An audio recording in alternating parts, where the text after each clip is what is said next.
Hi everyone, welcome to this tutorial on how to bring your company branding to your 4D deliverables. Let's get started. In this tutorial, we will cover 3 objectives related to global logo customization: how to change the global logo to match your company's, how to add additional signage to an asset, and how to remove a global logo at any time.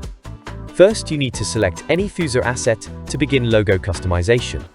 Once you've selected your Fuzor asset, refer to the element properties of that asset. Then, locate the Fuzor customization section within the element properties. Here you have 3 options to customize your logo.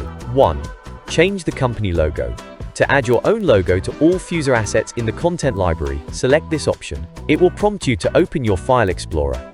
Select a PNG or JPG to add your logo. 2. Add additional signage. This option allows you to overlay more signage onto your individual asset. Note that the added signage will only appear on the asset selected. 3. Remove the company logo.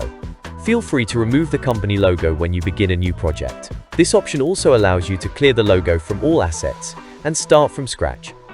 Customizing logos on Fuzor assets is an intuitive process that allows you to personalize your projects with ease. Whether you're adding new signage or changing logos, these simple steps will help you achieve your desired look.